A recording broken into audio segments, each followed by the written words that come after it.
O mercado de inteligência artificial está explodindo com valores que, olha, chegam a ser difíceis de acreditar.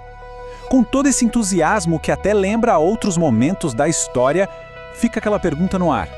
Será que a gente está vivendo uma bolha? Vamos dar uma olhada mais de perto nos sinais. Para começar, vamos com um número que até é difícil de processar. 5 trilhões de dólares. Esse é o valor de mercado da NVIDIA, a gigante dos chips de IA. É simplesmente a primeira empresa na história a atingir essa marca. Tá, mas o que isso significa na prática? Para a gente ter uma ideia do tamanho disso, pensa no valor de todas as empresas listadas na Bolsa de Valores do Brasil. Todas elas juntas. A NVIDIA sozinha vale 5 vezes mais. Uma única empresa superando a economia de um país inteiro no mercado de ações. É impressionante. Agora, vamos para outra empresa que está no centro dessa euforia toda, a Palantir. Tem uma métrica no mercado que é o preço da ação dividido pelo lucro que a empresa gera. O da Palantir atingiu o patamar de 400. Mas o que quer dizer isso?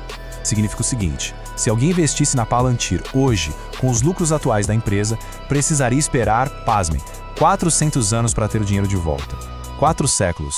É uma aposta de longuíssimo prazo, para dizer o mínimo. Bom, com números como esses, a pergunta se torna inevitável, né?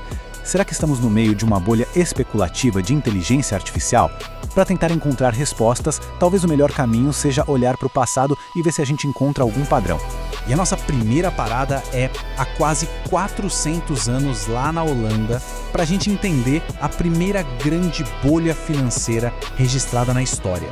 Uma história que, curiosamente, envolve flores. Naquela época, a Holanda era a potência econômica do mundo. E as tulipas raras se tornaram o maior símbolo de status possível. A especulação foi tão longe que um único bulbo de tulipas chegou a valer o mesmo que uma mansão em Amsterdão. Era uma loucura completa. Até que, num leilão em fevereiro de 1637, aconteceu o impensável. Ninguém apareceu para comprar.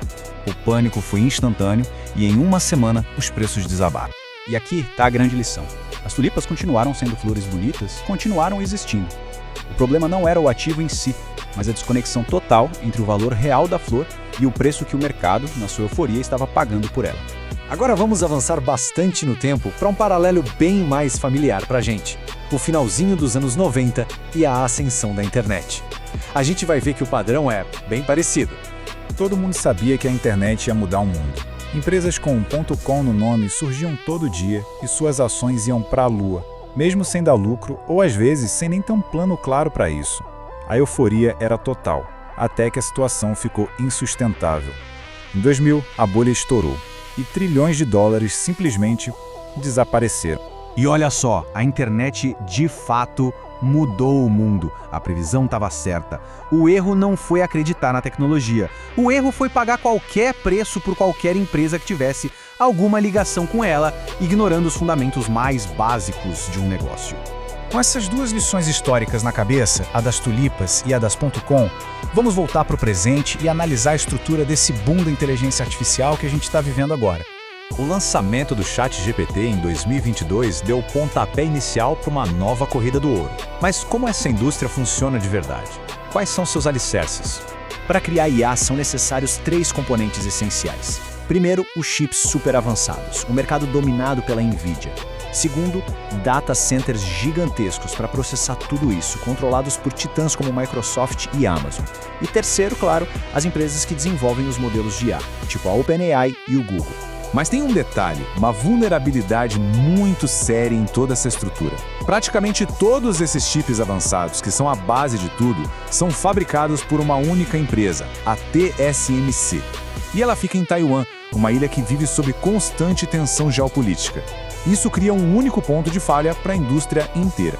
Essa possível desconexão financeira fica bem clara no caso da OpenAI, a criadora do ChatGPT.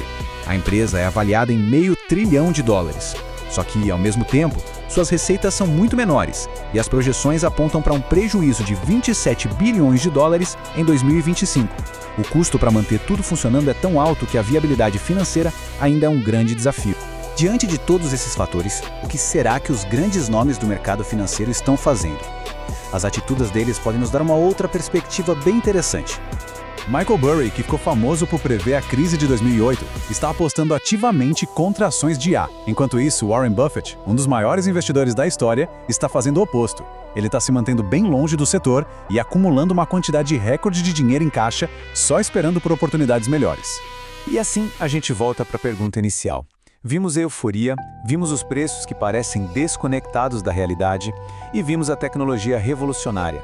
A história nos mostrou o padrão com as tulipas e com a internet. A questão que fica é, será que estamos só no começo de uma nova era ou no pico de mais uma bolha prestes a estourar? Bom, a resposta só o tempo dirá. Se gostou do nosso conteúdo, deixe um like, se inscreve no canal e ative o sininho das notificações.